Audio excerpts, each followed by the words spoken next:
Welcome back to another live episode of Hail Yes, a Michigan football and basketball podcast by the Detroit Free Press. I'm Andrew Burkle, of course, joined by our Michigan beat writer, Tony Garcia, fresh off a big food tasting at the Big House, getting to see what the rich people up in the nice parts of the stadium get to have, as well as some of the normies throughout the rest of the stadium, right? It's not just the box stuff. You feeling pretty full, Tony? Yeah, if I don't have a lot of light in my eyes right now, it's because I'm in a borderline food coma. It's funny. So many people, when you do this job, think like that you, like, who aren't intimately familiar with it like us, right? Think like, oh, like, you get tickets for all your friends and family, and like you get to see every second of all the practices and all the games, and you're always there behind. It's like, well, no, it's not quite as glamorous as you think. And I'm certainly not complaining. I mean, I get to travel the country and follow Michigan football and basketball. I've watched a national championship for both sports. I mean, the basketball one, I think there were like 5 people like on earth closer than our seats that we had at center court, right behind the front row. Only CBS was in front of us. So there are lots of cool things. But usually it's not as glamorous as you think. This is one of those days that's actually like that I know all the media kind of gets its jollies from, just eating a lot of good food. There was a lot of concessions things. Here, I'm just going to run through what I sampled today. And I'll start with, these are the concessions items that will be available for everybody. So an elote loaded baked potato, a beef empanada, a chicken empanada, and a jalapeno popper dog. All of which, that jalapeno dog was actually really good. So were the empanadas as well. The elote baked potato, I love elote. I could have done without the baked potato, and I like baked potato. You know what I mean? Like I would have been totally fine if it was just a bowl of straight like elote corn. I love it. And then some of the club level things that we got. There's a Zingerman's pimento cheese sandwich that was very good. Woodson. Big pimento guy. Yep. And no, me too. And a Woodson bourbon barbecue bacon burger. That's a mouthful, but they glaze like the bacon in Charles Woodson bourbon, and got like cheddar and like fried onions and like barbecue aioli and waffle fries and stuff. That was also very good. There's a Block M pretzel for all of our influencer followers, right? I mean, it's very Instagrammable or TikTokable now, probably. It looks the part. And this brisket burnt ends mac and cheese. They have like some pickled red onion and like some jalapeno on it. So it was a lot of food. I mean, it's not like you're having a full dish of each of these, but it was still more than I needed for sure. But it was good. And, anything for the people, Andrew. Yeah, just doing your part. Yep, exactly.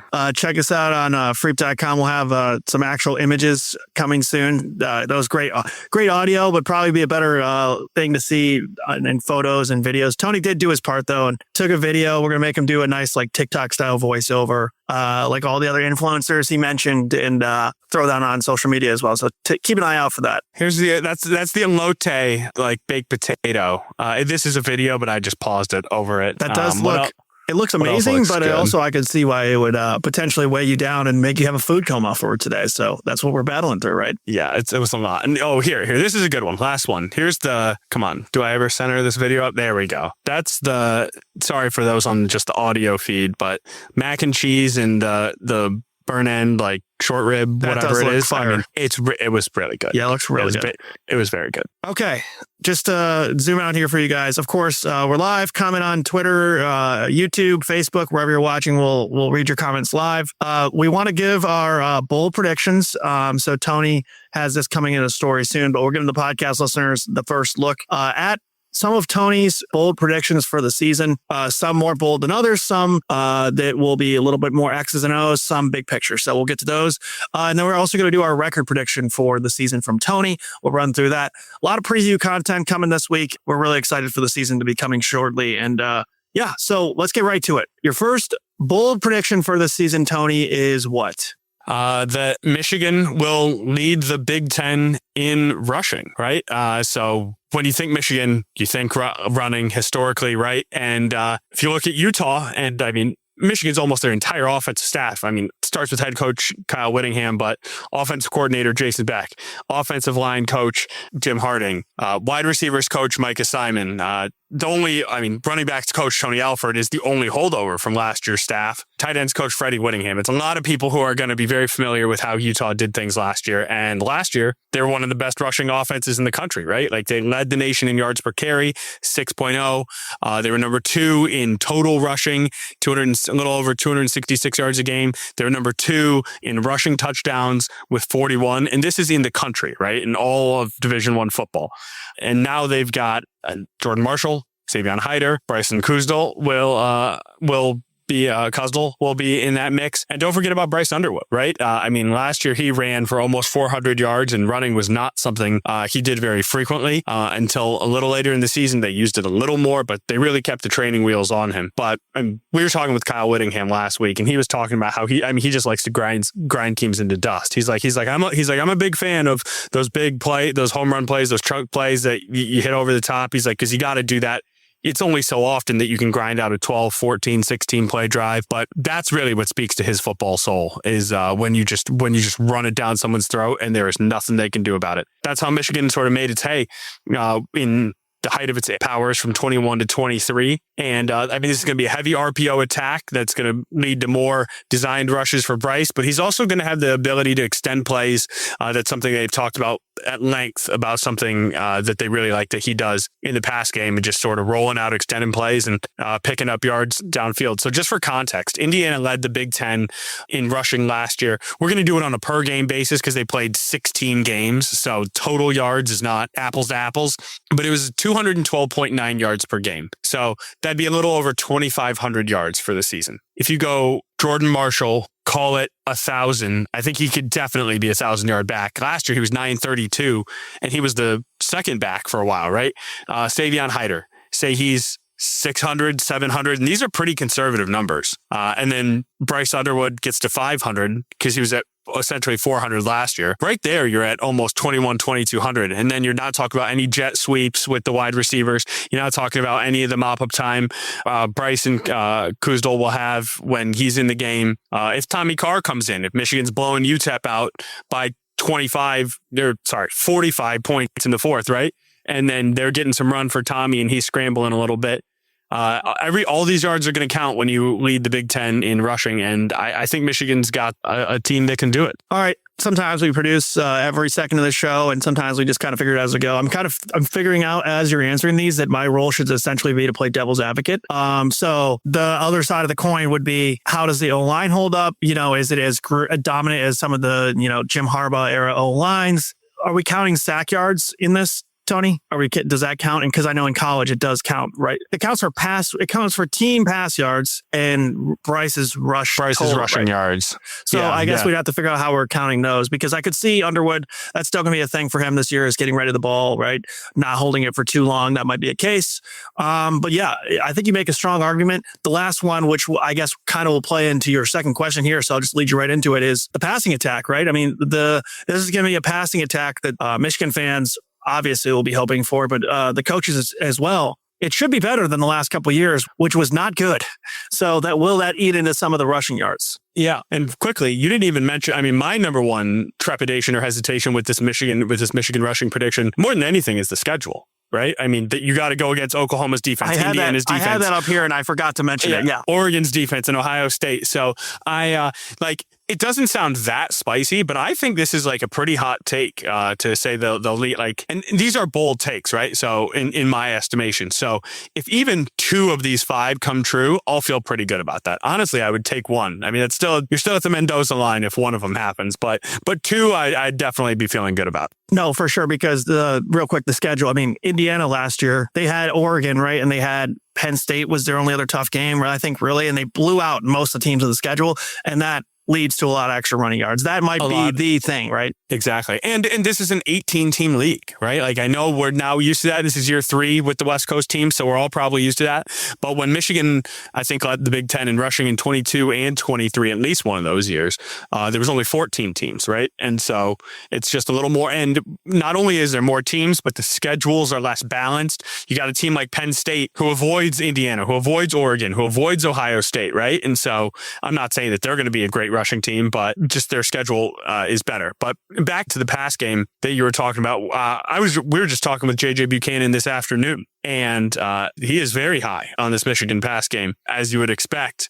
He was talking about how I asked him about like Michigan is not historically like recently known for its passing game. Like, how do you feel about sort of being one of the ones to try to change that? And he said that was actually super appealing. He said, I think the passing game is in for a big season, which is something Michigan football isn't really used to. But yeah, it's exciting. I can't wait for September 5th. So, I mean, he thinks that he and Andrew Marsh can be a 1-2 punch. I was asking him how they were lining up on the field. He's like, I mean, with Jason, there's just a ton of motion, right? So maybe they'll start on opposite sides of the field, motion one to the same side. They'll be on the same side. Sometimes they'll be, one of them will be in the slot. One of them will be out wide.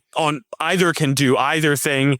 So it's a pretty versatile passing attack, which is why I think both Andrew Marsh and JJ Buchanan have more than 700 receiving yards this year, right? And so that doesn't sound like a lot.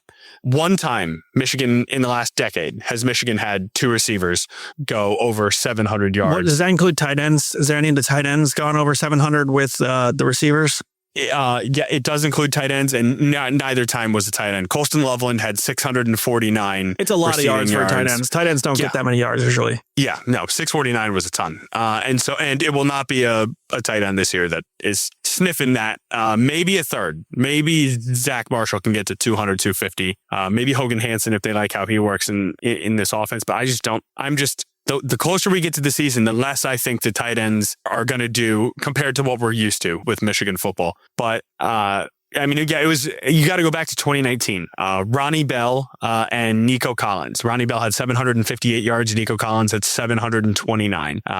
And before that, it was 2015 with Jehu Chesson, 764, and Amara Darboh, who had 727. So I know the numbers don't sound very big, but last year, Michigan didn't have a single 700-yard receiver. We're picking two players who have never crossed that threshold to both do it simultaneously in a new offense with a new scheme. I guess it's not new for Buchanan because he came with it from Utah, but all the personnel for him is new and the scheme for Marsh is new. So it's fresh elements. And obviously we just predicted them to run for a ton of yards. And so I think that makes this a little spicier. And if these things come true, Michigan's obviously going to have an elite offense. Yeah, that's what I was going to say. I'll keep it quick because we got to buzz through these because we do want to get through the schedule as well. The counter would be if you're predicting that good of a rushing attack, will there be enough yards to go around for the receivers as well? I think, if you're making these predictions, then you're essentially saying that Michigan is going to have one of the best offenses in the country, right? So that's the leap you're taking. Yeah, or I'm trying to walk that line. I think that Michigan's passing game is going to be dominated by these two, is really what I'm seeing, right? I think Jamie French, Celessi Moa, Travis Johnson, Channing Goodwin, they will all be involved. But I think 2/3 of the production of this passing offense, and maybe not 2/3, more than half of the offensive production will come from these two receivers. And I would say perhaps near 2/3, because last year, I think Bryce threw for about 2,400 yards. I've written it so many times. Yeah, 2,428 yards. So if both these guys went over 700, that'd be 1,400 yards. 1,400 out of 2,400 that's like 68%-ish. That's a little quick mental math. I could be wrong. But I think if he keeps up that pace, and I think there will be a little more passing, but also this is regular. I don't want to pigeonhole myself into regular season. This is season wide. This is season you wide. little cheater. Yeah, no, this is season wide. But rushing is regular season. So okay. I need to be specific. All right, give us your third. The third one is, I got to get back to the right doc. Michigan scores its first special teams touchdown in 4 years. Andrew is not a fan of this take earlier. No. Or I don't know. I mean, what you thought it was it's too vanilla? No.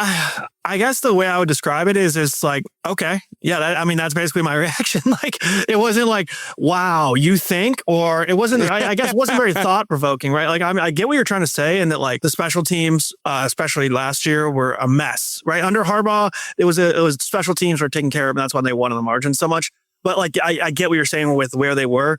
But like, you could literally, like, not to knock on them, I'm just going to throw them out there. Like, Eastern Michigan, let's just say they're the worst team in the country next year. They could easily have a special teams touchdown. And that's why my knock was on it. But I still think, that's where my head is at. All right, that's fair. But here, let me set this up, and I think I can make it sound a little bit sexier. So Michigan was near the bottom of the 134 teams in Division I football in yards per punt return. They were number 122. They averaged 4.17 yards per punt return. Kick return, they were number 124. They averaged 18.4 yards per kick return. So I mean, these were not good units at all. I mean, they were bottom 10, bottom 15 in the country. But as soon as Kerry Coombs came on last year, I mean, they took an immediate step forward in that bowl game. There were 7 kick and punt returns combined that went for 175 yards in that bowl game against Texas. Andrew Marsh had 2 of more than 40 yards. And what I really liked, and what really makes me feel like this one is going to hit, is because the 3 names that came up who are operating the most in special teams returns are Andrew Marsh, Savion Hyder, and Smith Snowden. All of these guys are legitimate weapons. Dudes. Or all conference guys, right?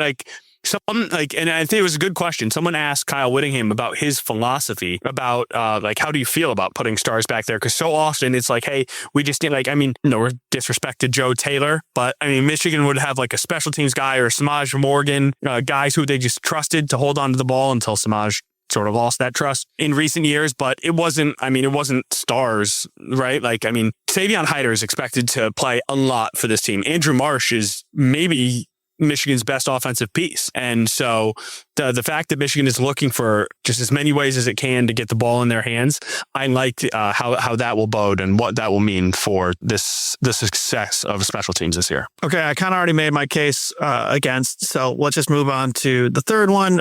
Strong case from you as always. I mean, I'm sure people have told you that you could have easily, if you cared more about money, I should say, you could have been a lawyer. I think you're pretty good at defending your cases. So we'll do third prediction. Both coordinators stay on board for 2027. First of all, why? And secondly, why is this bold? Okay, first things first. I see we have over 500 people watching on Twitter. If you have comments or questions, please, we would love the interaction. So go for it. What do you think? Are these takes too spicy? Are they not enough? Do you have a bold take? I mean, we'd love to go over it. Okay, here's why this. Okay, and this also, maybe I might get in trouble with you again, Andrew, as the judge, jury, and executioner, because you could argue this is technically not a 2026 take, but I argue it is, because this speaks to at least a baseline level of success that both coordinators will have, that neither job is going to be in jeopardy after year one. And if you just look at how the coordinators' jobs have just turned over and over and over again, I mean, okay, so let's go through offense. Starting in 21, Josh Gaddis. 22, Matt Weiss. 23, Sharon Moore. 24, Kirk Campbell. 25, Chip Lindsey. And now Jason Beck. This is the 6th coordinator in 6 years. Not since Josh Gaddis was here from 19 to 21 has there been an offensive coordinator who stayed for 2 years. Technically, Sharon Moore was a co-offensive coordinator with Matt Weiss in 22, but Matt Weiss was the one who called the plays. And he was still the head coach, so you could definitely argue it's not like he left, his mentality was still around, but yeah, no, point is absolutely taken. Yeah. Okay, so that's one. And then you go to defense. It was Don Brown in 2020, Mike McDonald in 21. Minter was there for 2 years. Wink Martindale was there for 2 years, and now Jay Hill. So they are still on their 5th coordinator in 7 years. So there's been a ton of turnover over these positions in recent seasons. But I think that, and to add to the spice level, Jason Beck has been at 4. This is his 4th stop in 4 years. So Michigan has seen a lot of turnover. Jason Beck has been one and done in a lot of places. And so you could think that this is a stop, just the next step in his journey. But I think he's really been climbing the ranks, trying to get somewhere like this. He has stayed a while. He was at Virginia for 6 years, from 16 to 21, before he bounced around Syracuse, New Mexico, Utah, and now in Ann Arbor. And I think that Kyle Whittingham brought them both here for a reason. They both have a ton of history with him. And, Jay Hill has a ton of history with him, I should say. And I just think that both units are going to be good enough where everybody is on board. They're kind of laying the foundation. This is going to be a groundwork year. And next year, it's just going to be even deeper and deeper into the schemes. They're going to just be able to implement more quicker with more familiarity from the players. Okay. let's take a quick break and then we'll come back because your last bold prediction has to do with the schedule. So just thinking on the fly here, we'll take a quick break and then Tony is going to probably anger some of you Michigan fans as we get to the other side of the break. So stick with us. We'll be right back.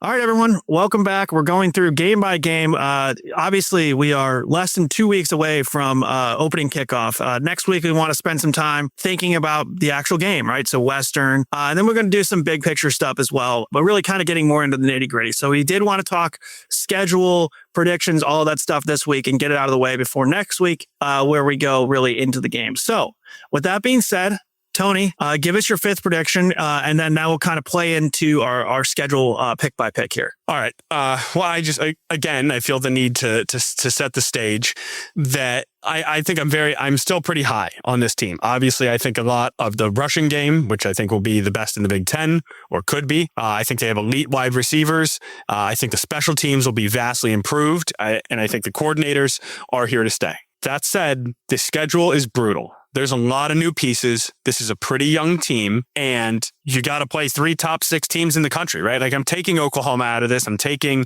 Penn State out of this. I'm taking Iowa out of this.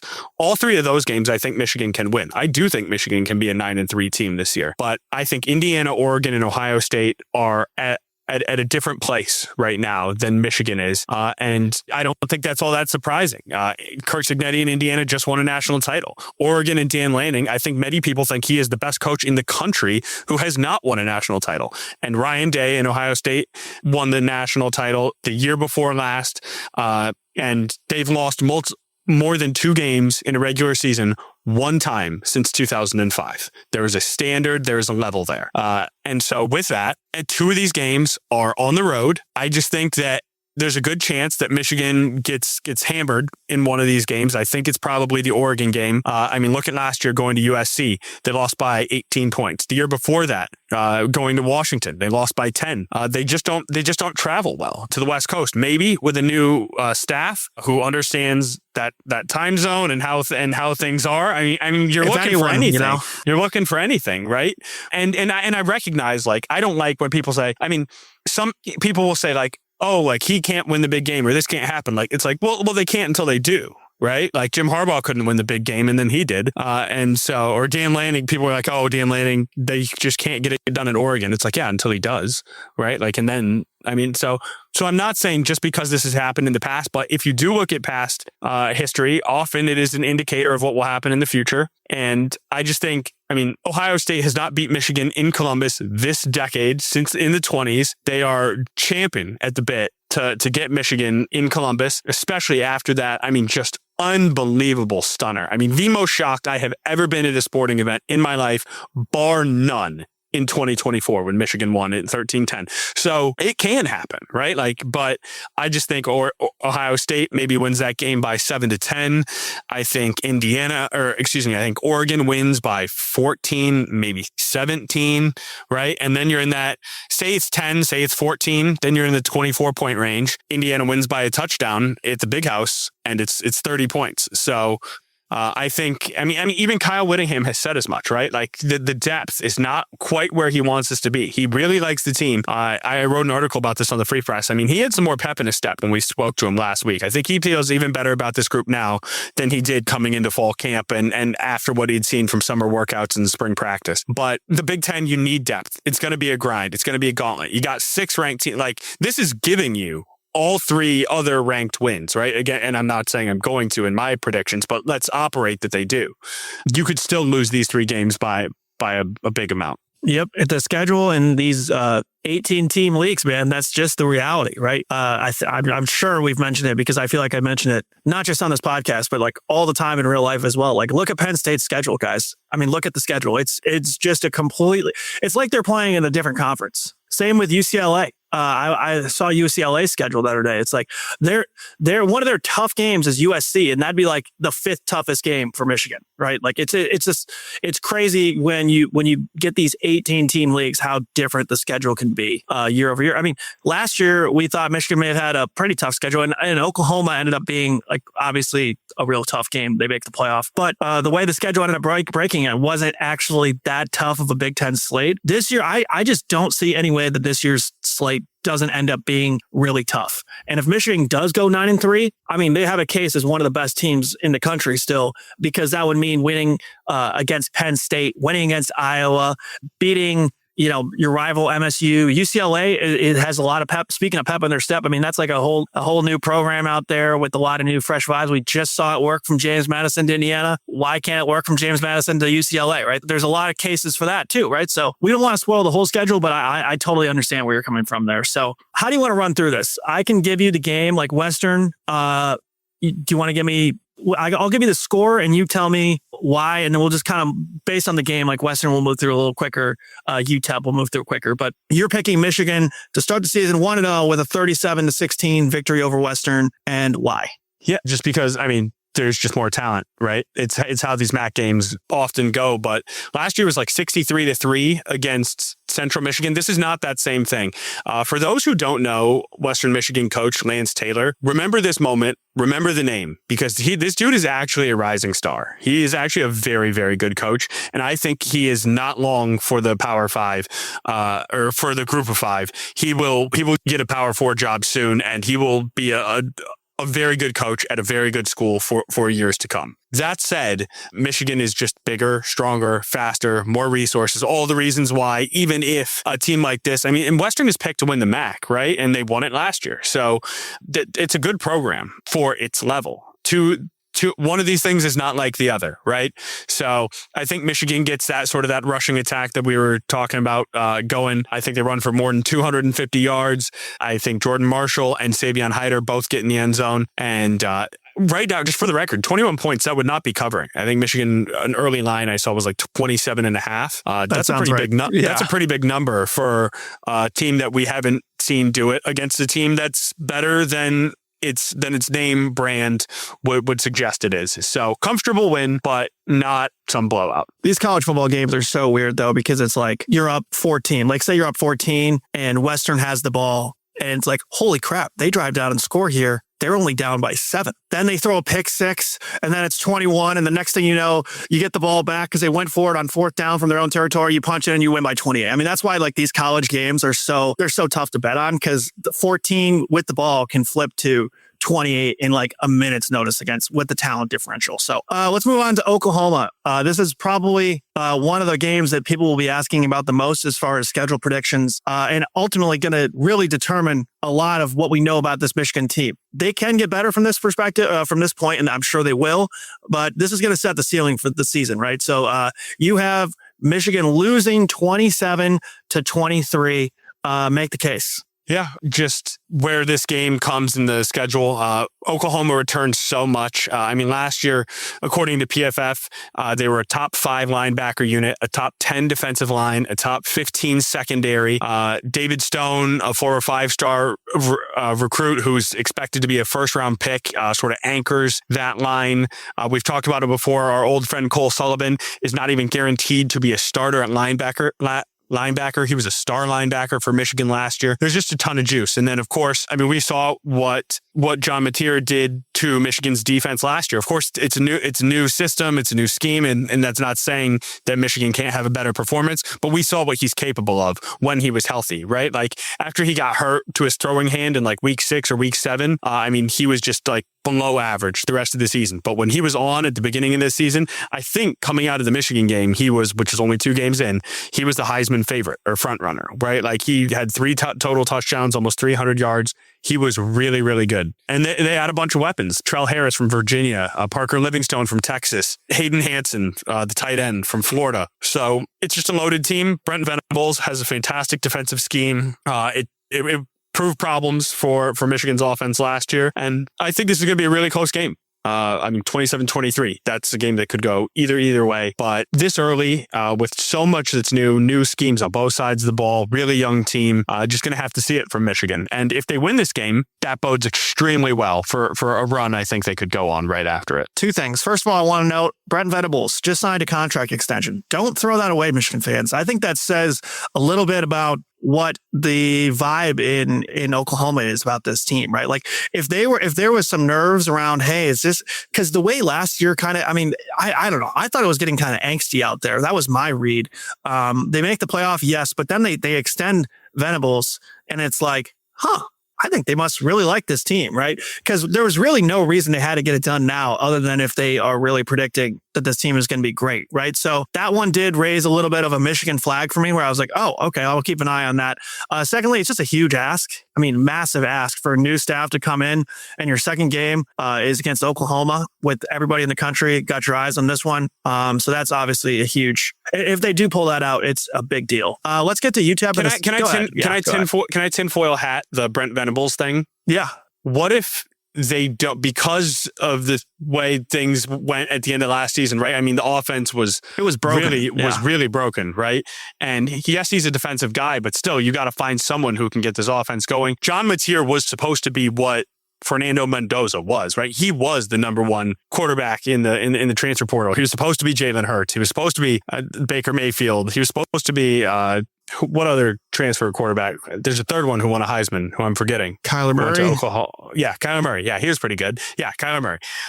And he took a step back, right? What if they're like just locking themselves to Brent Venables and they're like, we don't know which way this season's going to go? Because also, I don't know if you've seen the thing where Oklahoma, they've gone like 10-3, 5-7, 10-3, 5-7. I didn't love it. Like 5-7 in the even years. This is an even year. Just keep an eye on it. I thought it was really unnecessary from a business standpoint. I thought it was unnecessary because they gave him a pay raise, and it's like, okay, Venables isn't going to leave Oklahoma because he's not going to find a better job, right? And a lot of that school, I don't think he's done a good enough job where it's like, so Alabama obviously is a job that people are circling. Like, is Alabama going to be like, hey, let's blow up everything and hire Venables? I mean, that's kind of a lateral move from Kalen DeBoer.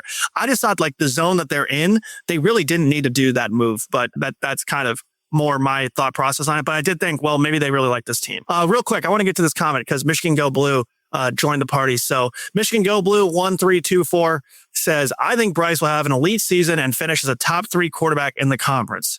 Thoughts? My thoughts are, if that happens and Tony's predictions happen, then Michigan is going to the college football playoff, right? That's because they have the receivers and JJ Buchanan, they have and Andrew Marsh. They have I think it should be at least a passable to good O-line. They have 2 sick running backs, and the defense, I think, has a pretty high floor. If that happens, if Bryce is that guy, watch out, right? That's my thought. Yeah. And I mean, think about some of the names that you're talking about who he would be better than. Dante Moore is potentially the number 1 draft pick. It'd be shocking if he wasn't at this point. Right. Okay. So Dante Moore will probably be one of those top 3. That means he is better than at least everybody except one of these people. Julian Sayin at Ohio State, Damon Williams at Washington, Josh Hoover at Indiana, Jaden Mayava at USC, Nico Iamaleava at UCLA, Rocco Becht at Penn State, Drake Lindsay. Don't sleep on Drake Lindsay at Minnesota. And even, I know it sounds crazy, even Malik Washington at Maryland. I think Bryce is in a much better situation, but they are kind of parallel to me, just like big, freak, raw athletes with massive arms and speed for days. I'm not ready to put him as a top 3 quarterback, but this is a bold prediction segment. So I like Michigan Go Blue 1324's putting it into the universe. And again, team's predictions, Michigan. Thanks for it. Yeah, he's showing me how to do an actual bold prediction. I appreciate it, but I'm not there. But Andrew said it best. If that's the case, if Michigan Go Blue 1324 ends up being right, Michigan football is in the college football playoff. Point blank, period. There you go. Yeah, I mean, it would take a Detroit Tigers run differential type situation for them to not make the playoff if Bryce Underwood. Too soon. All right, let's move on. Buzz through UTEP, Michigan 51-6. I don't think we need to spend too much time on that one. If something goes wrong there, look out. Michigan, Iowa. this is a huge game. I mean, Iowa has proven year in, year out, even if they have less than a pulse at quarterback, they're still able to beat teams consistently. You get it at home. That's nice. That's helpful. Just share your prediction for this one here. Yeah, I got Michigan 26-16. And this is a team I think Michigan, from what I understand about them, should match up with quite well. Iowa is a team that is not going to beat itself. They're going to make you beat them. Kyle Whittingham teams are pretty fundamentally sound, right? Like that is one of the MO. Run the ball, protect the ball, get off the field on third down, execute in the red zone, situational sound football. And those are the things you need to do against Iowa. And teams like Iowa, even in these Sharon Moore days, right?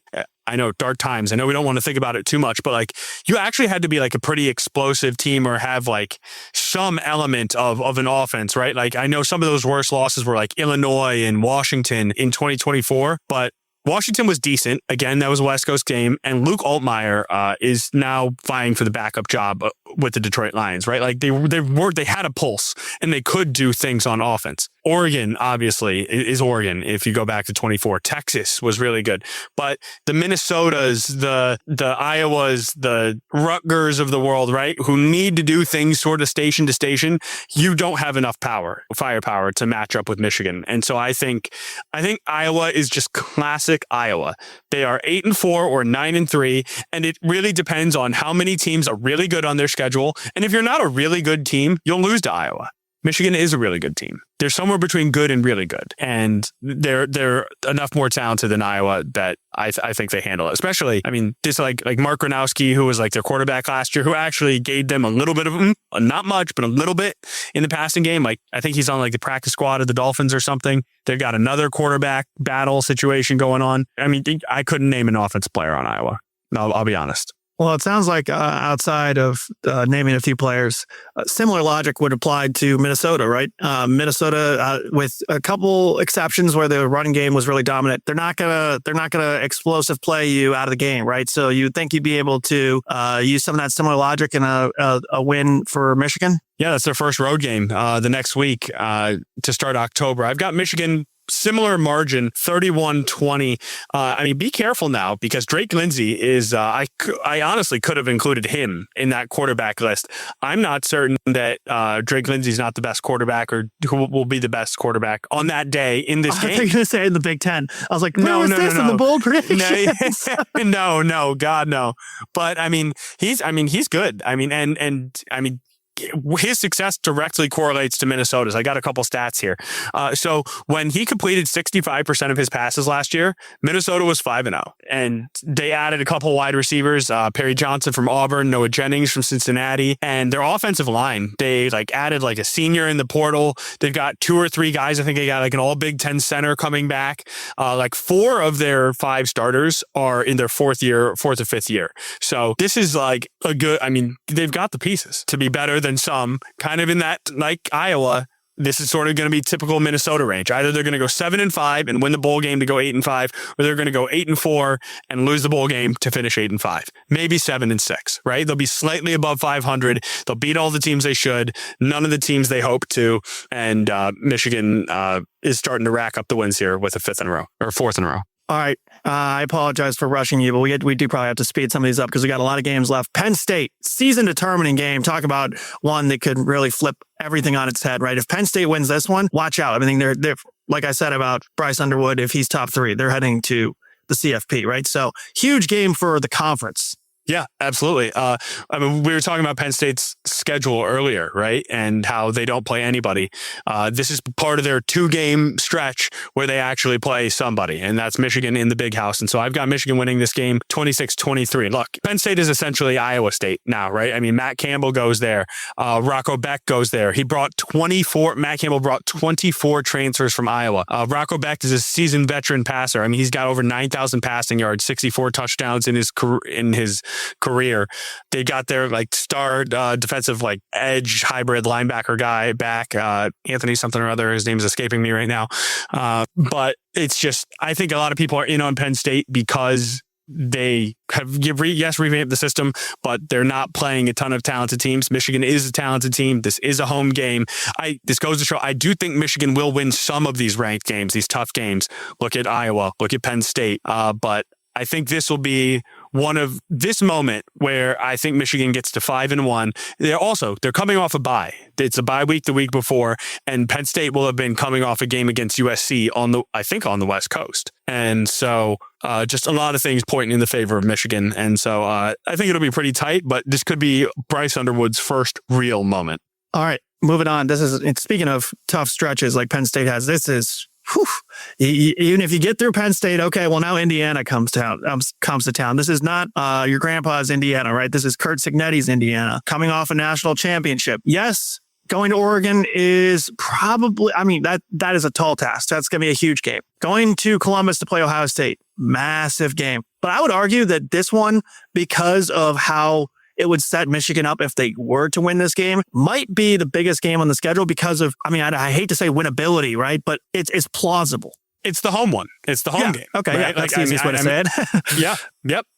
If you're going to get one of these three, I know obviously all the jokes that are relevant and fair right now is certainly having won 4 of the last 5 and the last 2 in Columbus. Everyone can yada yada har har and talk about how they're just going to go down to Columbus. Hey, we won with Davis Warren there, right? And honestly, shout out to Davis Warren. 62 passing yards, no touchdowns, 2 picks, win in Columbus. Just electric. But I don't think that's really a recipe for success, right? And so I don't think you're going to just go to Columbus and not play really well and win. You're not going to just go to Autzen Stadium where I think Oregon's like 47-4 in their last 51 games.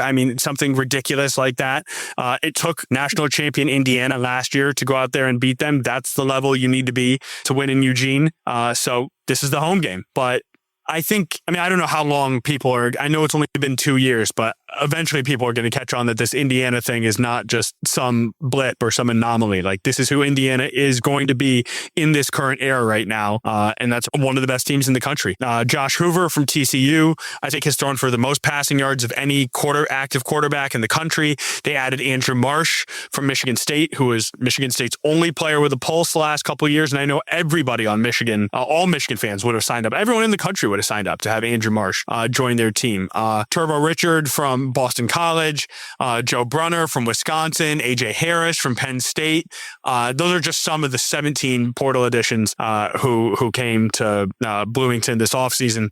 They just got Stephen Daly back there, who had like 17 or 18 tackles for loss last year, and he just got another year, and he's coming back to Indiana, which was kind of a late addition. Yeah, they're loaded. I think they're a more talented team than Michigan. I think it's going to be close, but I've got Indiana 30-23. All right. Did you say the score before that? Because if not, I totally forgot to say it. So good catch there by you at the very end.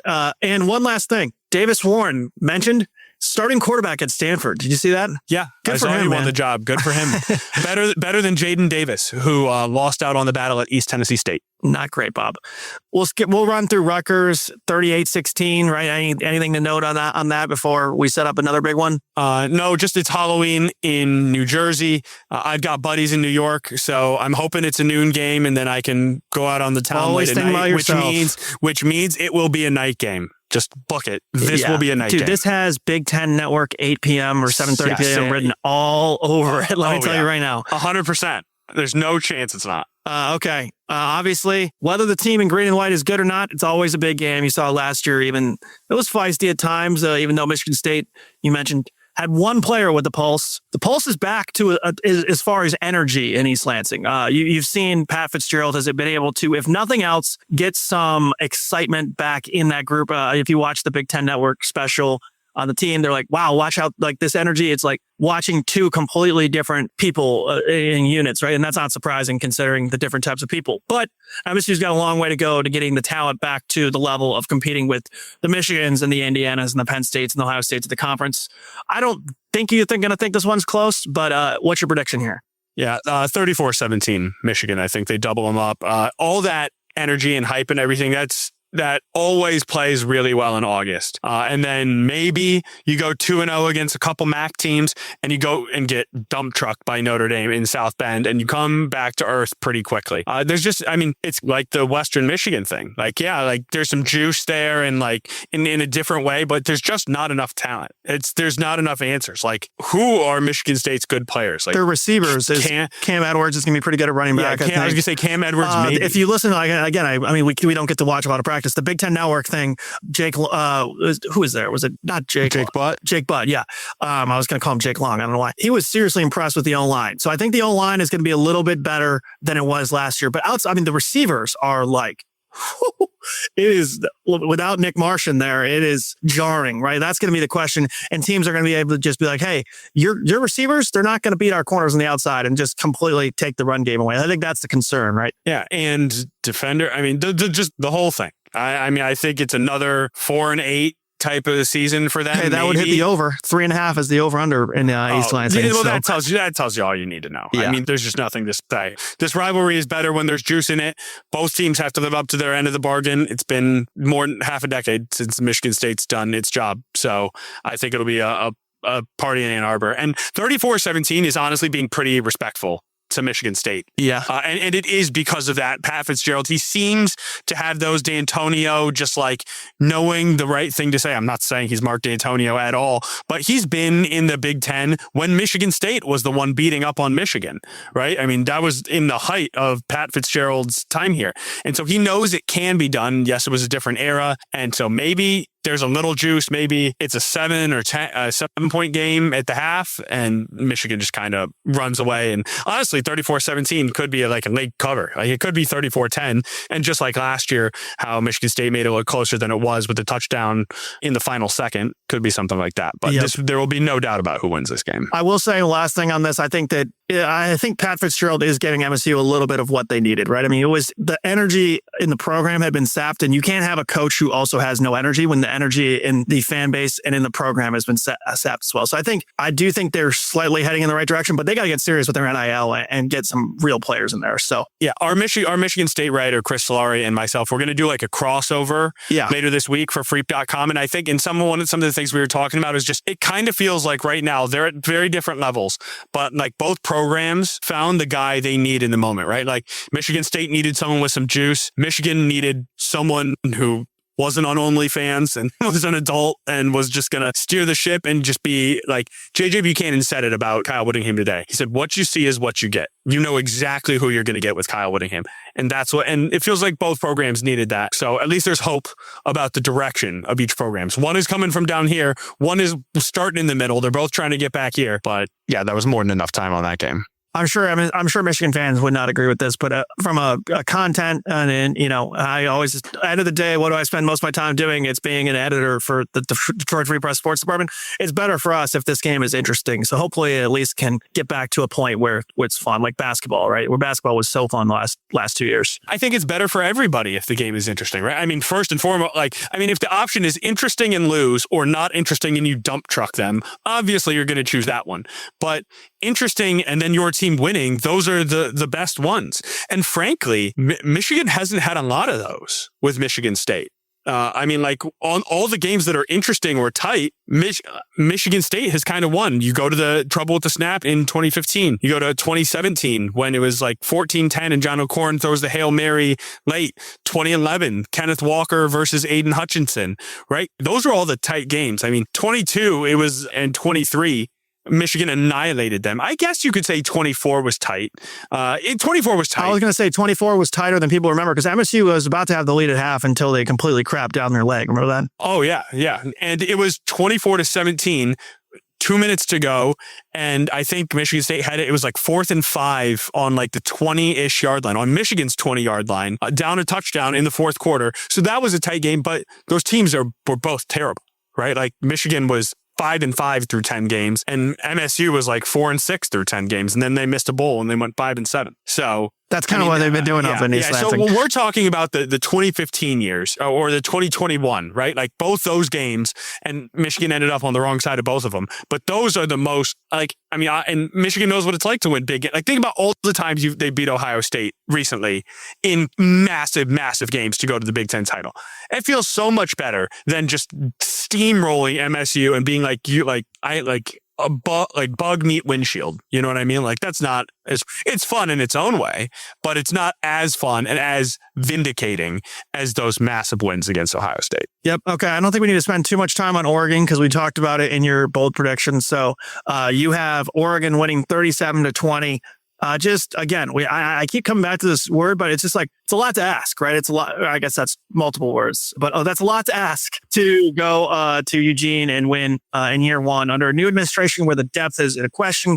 And Oregon, if nothing else, they've got bodies to roll out there, right? They're big, they're deep, and they're fast, and they're always one of the deepest teams in the country. So that might be in particularly why that's a tough matchup. Yeah. Dante Moore, pride of Detroit King, is on the Heisman shortlist. Evan Stewart, who was out all year last year, is one of the best wide receivers in the Big Ten. Corey Parrish, a star for Minnesota, is going to be kind of like that Dylan Tiedemann, who was a star for Purdue and then went to Oregon and then was still a stud. Something still rubs me the wrong way about these Big Ten to Big Ten moves, man. It's like, it's still weird, right? That you could just pick off whoever. You're like, oh man, I liked playing him. He was tough. Oh yeah, he's on our team now, right? Like it's just still weird. Old man yells at cloud. You got. No, I said the same thing back when Jayshawn Barham went from Maryland to Michigan. They're like, oh yeah, he played pretty well against us, right? And then I was like, yeah, he's on our team now. The only ones that I don't like are, it's just so predatory. You know what I mean? It's like, okay, Ohio State, Michigan, Oregon,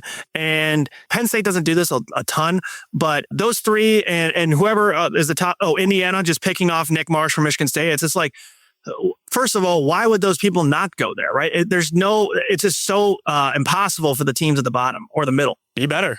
Yeah. Win. Well, how can you be better though if you keep getting your best players picked off, right? I mean, you got to get your money up. You got to get your money up. Your best players are only getting picked off because you're going 4-8. If you're 7-5 and you have a pulse and you can at least pitch it, if you're trying to build from the ground stick around. It's tough. It's tough, but yeah. It's a who's conference now, and you need money to get yourself started, or you need to do what Indiana did and just pull a rabbit out of the hat and just be good right away, right? And then the money comes. But in a money plus winning world, you can't pitch loyalty anymore. No. So, all right, yeah, Oregon. I think this is the biggest loss of the year. UCLA. Well, I was predicting that the Bruins might be sneaky tough. This is not, I don't think, a great spot for them coming to Michigan in late November. Yep. Yeah. I mean, Michigan's been waiting for one of these SoCal teams to have to come get some Ann Arbor 38 and gray weather and welcome to the Big Ten, right? It's very on brand that it's UCLA who has to do this for the first time and not Ohio State, right? Or USC. I mean, going east in November. It is. Yeah, I know. I remember when USC came in 24, the Kalel Mullings game, it was late September. And it was like, oh man. And it was beautiful. Yeah. Yeah. And yeah, it was like, oh, it's so nice. Like you're like welcoming them with sunny LA weather. And then Michigan goes to the Coliseum in like mid-October, which is like the best week. It was like October 10th or 11th. It's like my favorite weekend of the whole year. Like that second weekend of October is always just crisp, perfect, just quintessential fall in Ann Arbor. And then you got to go to LA and it's like 85. You're walking around this damn Coliseum,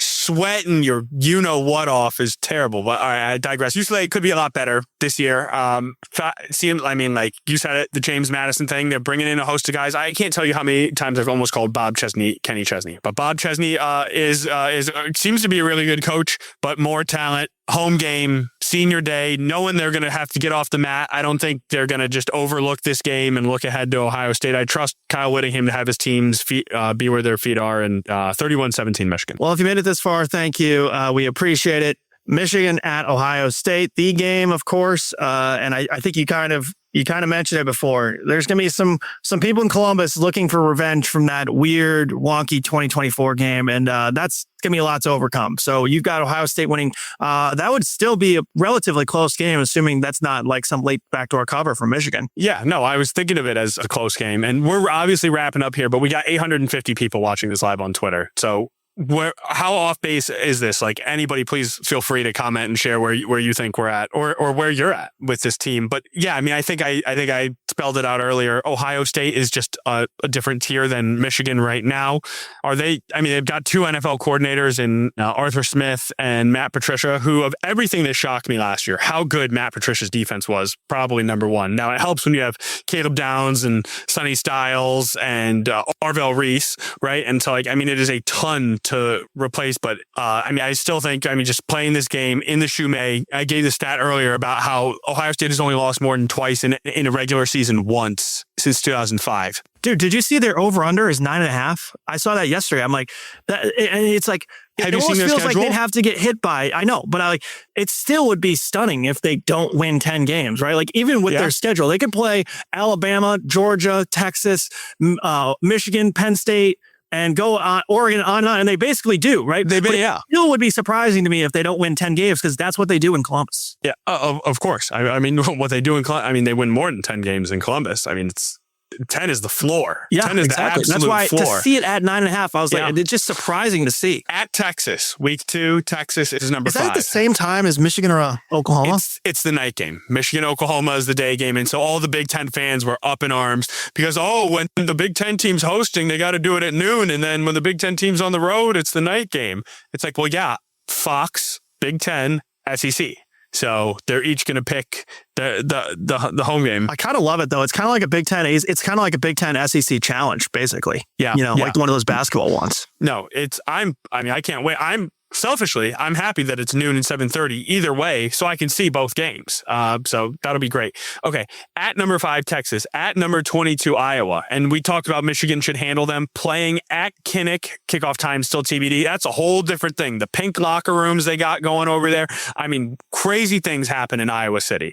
Kirk Ferentz is no new face to the surprises, to the upset. He is not new to this. At Indiana, at home Oregon. Those 3 games are back to back to back. At Indiana, at USC, home Oregon, at Nebraska, and then versus Michigan. Texas, Indiana, USC, Oregon, Michigan. Those are the 4 best teams in the Big Ten and a top 5 team in the country.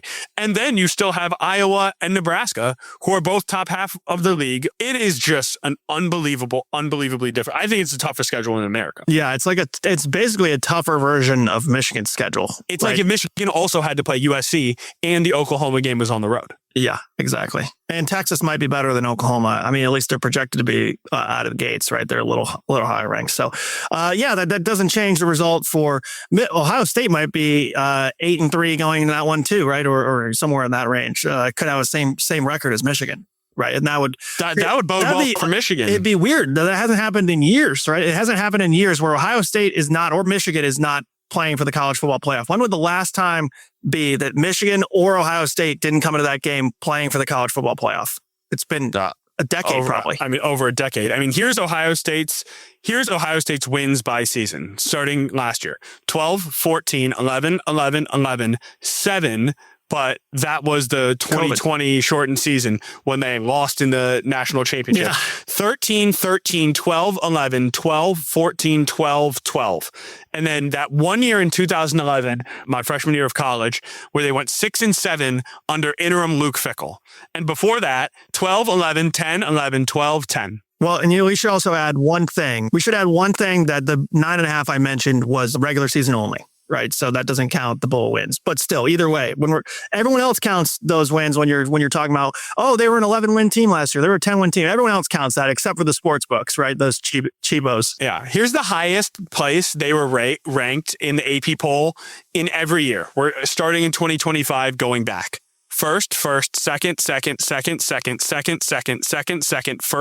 second, third. That's 15th in that year where they were 6-7. First, fifth, second, first, fourth, seventh, second, first. Just absurd. I mean, model of consistency. It's 2 decades where half the time they've been one of the top 2 teams in the nation at some point, and they enter this year as the number 1 team in the country. It's just hard to pick a win in that scenario. Yeah. Well, unless it was that weird 4-year run, right, where where everything went Michigan's way. So we got to wrap up. Tony, I appreciate it. We're making our friend Robin, our podcast editor, work overtime here with this one. So thanks to everyone who's listening. A lot of people on Twitter. Still some people sticking around on YouTube as well. So a lot of people watching on there. We appreciate it. Like I've mentioned a bajillion times, we are revamping our audio and video department. More to come. More with me and Tony. We're going to have a lot more stuff on our YouTube page, on our Facebook, on our Twitter. Stay tuned. That's all I'll say. More coming in the near future, I should say. Thank you to Robin as I talk longer and make him edit more as we speak here. Thank you to Nicole Avery Nichols, our boss who makes it all happen, and Ryan Ford, our assistant, our deputy sports editor, and Ryan Wynn, our actual sports editor, who's in charge of it all. So with that, we'll talk to you guys soon. I'll be back next week for Game Week.